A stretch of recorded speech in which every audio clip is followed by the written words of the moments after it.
Seja bem-vindo ao podcast Prólogo. Esse aqui é um canal para te aproximar um pouquinho mais de Deus.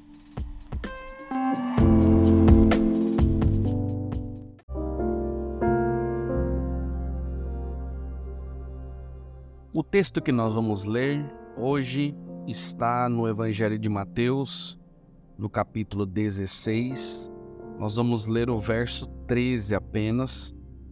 Você vai entender um pouquinho, vou falar sobre a história desse verso, mas nós vamos ler apenas o 13 nesse momento. Eu vou ler na versão traduzido do grego integral por Frederico Lourenço, da Companhia das Letras, e diz o seguinte: Chegando Jesus à região de Cesareia de Filipe, interrogou seus discípulos dizendo: Quem dizem as pessoas ser o Filho da humanidade? A pergunta crucial aqui é: quem é Jesus? Quem é Jesus? Ele, olhando para os discípulos, faz esta pergunta. E ela foi formulada por ele, como está registrada aí em Mateus. Enquanto estava com seus discípulos em Cesareia de Filipe, Jesus faz essa indagação. Agora a gente deve ter em mente que o lugar onde a pergunta foi feita se encontrava imerso a um clima religioso. Jesus e os seus discípulos, eles estavam à sombra do Monte Hermon, a montanha onde muitos dos grandes líderes religiosos de Israel haviam ali experimentado a presença de Deus. Havia nessa área, para você ter uma ideia, 14 templos de Baal, onde os sírios adoravam o seu Deus. Um pouco mais além ficava uma caverna profunda no qual se cria que Pan, o deus da natureza, havia nascido. Herodes, ele tinha construído ali um templo para a adoração a César. Ou seja, nesse ambiente religioso, Jesus, que é esse pregador itinerante da Galileia, confrontou seus discípulos com a questão da sua identidade. Desde aqueles dias, os homens têm manifestado ao longo da história diferentes opiniões acerca de Jesus. Para alguns ele é um mito, para outros um mestre da ética, um homem, um bom homem, um tipo de filósofo, um profeta da ordem de Isaías, Neemias, um Deus menor, ou ainda mesmo um guru. E algumas vezes já te perguntaram assim: quem é Jesus para você? E é interessante que nós sempre jogamos aqueles clichês. Sempre nós dizemos a mesma coisa. Mas você já parou para analisar quem de fato é Jesus para você? Os 4 evangelhos e o Novo Testamento em geral, eles dão testemunho da singularidade da pessoa de Jesus e da vida de Jesus. É interessante que o seu nascimento ele foi contrário às leis de nascimento e da vida, e a sua morte contrárias às leis da morte e da sepultura. De fato, meus amigos, a saída sobrenatural de Jesus da história é apenas compatível com a entrada nela. Ele viveu em pobreza, em obscuridade, nunca viajou extensivamente e apenas uma vez cruzou os limites do país onde vivia, e isso ainda bebê por ocasião de uma dramática fuga para o Egito. Sua obra foi confinada aos limites de vilas obscuras e pequenas cidades da Palestina. Ele não possuía riqueza, poder, posição, prestígio e até mesmo influência do ponto de vista humano. Ele nunca recebeu um treino especializado ou educação formal na universidade dos seus dias. Até os 30 anos de idade, Jesus ele trabalhou como carpinteiro em Nazaré. No entanto, na infância, preocupou um rei e confundiu doutores no templo. Olhando para suas questões, parábolas e ensinos que desafiaram líderes religiosos no templo, bem como as poderosas estruturas do sistema social e religioso do judaísmo do primeiro século, Ainda criança, depois como adulto, ele governou o curso da natureza, acalmando a fúria dos ventos e das águas. Multiplicou pães e peixes para alimentar multidões famintas. Como nenhum outro monarca, repreendeu o vento, caminhou sobre as ondas revoltas do mar da Galileia, fazendo das águas o seu tapete. Seus discípulos, admirados, perguntavam entre si: quem é este homem, que até os ventos e o mar lhe obedecem? Suas palavras eram tão impressivas que mesmo seus inimigos tiveram de admitir que nenhum homem jamais falou como este homem. E olha que interessante, Jesus, ele nunca compôs uma música e jamais escreveu uma canção ou um livro. Contudo, ele proveu tema para mais canções, músicas, livros e poemas do que todos os compositores, escritores e poetas juntos. Meus amigos, Jesus nunca exerceu formalmente a medicina em qualquer consultório, mas curou multidões sem remédios e sem cobrar consultas ou honorários.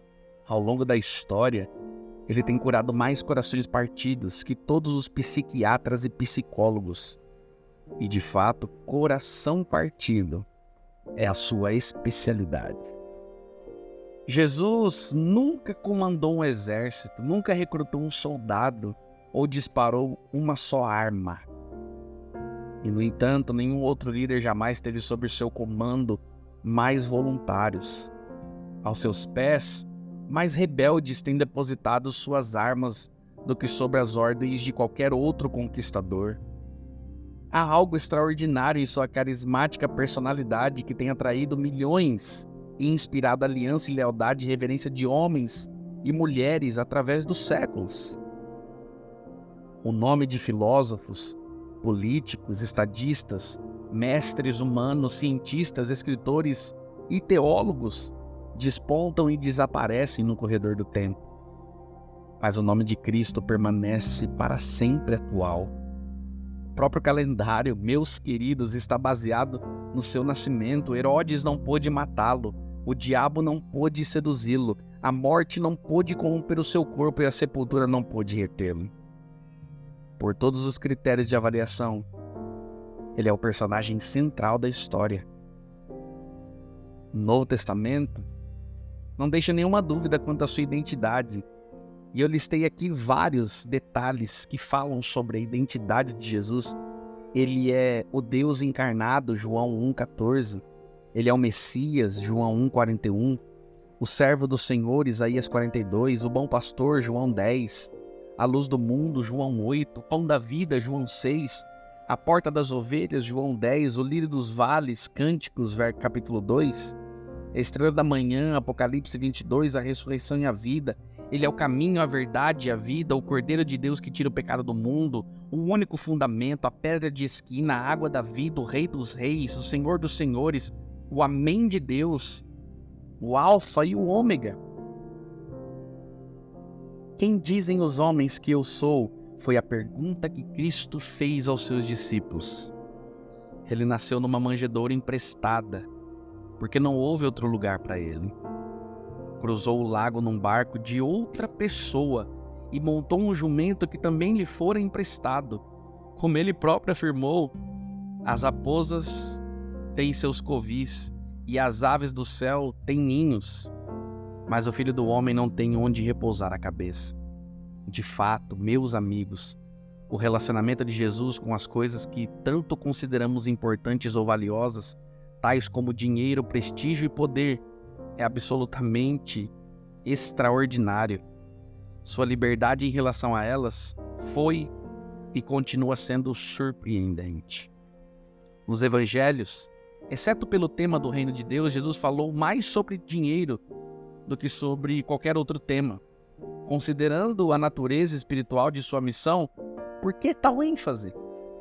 Jesus, na verdade, abordou o dinheiro não como um simples meio de troca, como na cultura capitalista, mas como um poder que subjuga e escraviza as pessoas. Ele personificou o dinheiro e o tratou pelo nome do próprio aramaico, Mamon, o deus do dinheiro e da riqueza, advertindo contra os perigos da ganância. Cristo em estilo verdadeiramente subversivo.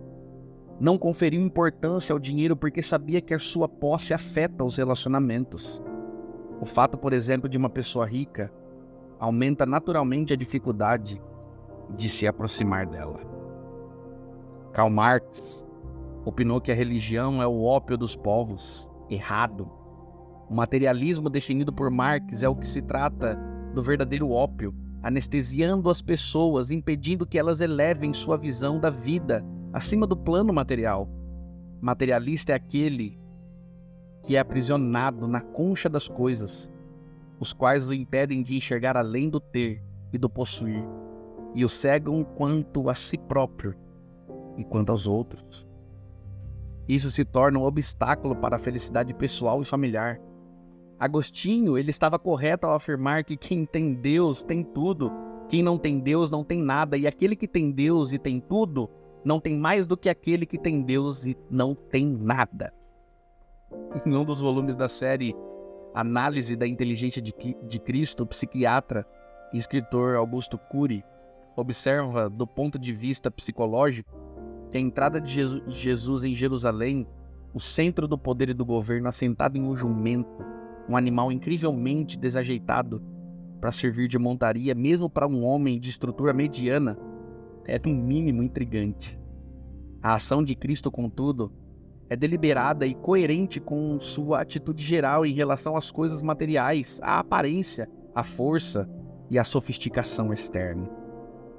Ele rejeita os símbolos exteriores do poder, na tentativa de ensinar que o que realmente conta é invisível aos olhos. Aquele que facilmente poderia ter manipulado a opinião pública e se declarado rei, não se deixou iludir pela psicologia do poder.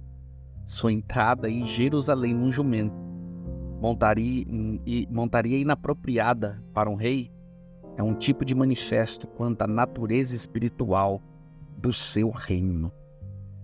A morte de Jesus também pertence ao reino do sobrenatural e misterioso, dificilmente entendida por aqueles que veem a vida a partir da perspectiva materialista. Ele foi crucificado na cruz que pertencia a toda a humanidade. Como alguém corretamente observou, ele morreu na cruz, mas não da cruz. Como substituto da raça humana, ele tinha pecado sobre si, mas como Deus encarnado, não tinha pecado em si. De modo que nós, justificados por sua graça, temos justiça sobre nós, mas não em nós. E finalmente, em harmonia com a sua filosofia de distanciamento de posses pessoais, ele foi sepultado em um túmulo emprestado.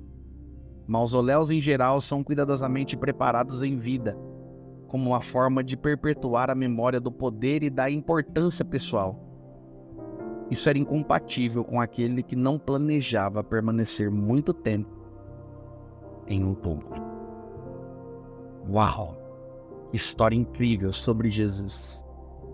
A pergunta que eu faço nesse momento, depois de você ouvir tudo isso que eu acabei de dizer, é: quem é Jesus para você? Fique com essa reflexão e que Deus o abençoe.